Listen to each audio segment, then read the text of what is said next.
சாமி அன்னபூரணி சக்தி வாய்ந்த தெய்வம், கலியுக தெய்வம்.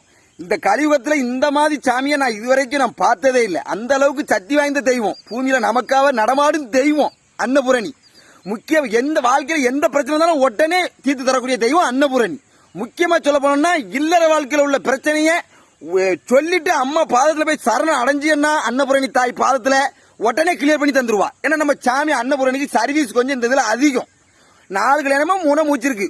ஒரு இன்னும் டைவர்ஸ்ல முடிஞ்சிட்டு இன்னொன்னு அடுத்தவா பிரச்சனை ஆட்டையை போட்டு வந்து அவனுக்கு செலவு வச்சாச்சு அந்த இதுக்கு.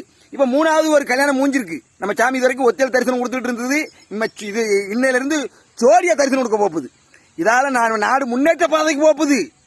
ஆமா, நாட்டில் உள்ள பஞ்சம் பசி இல்லாத நாடா உருவா போகுது, வல்லரசாக போகுது நம்ம நாடு.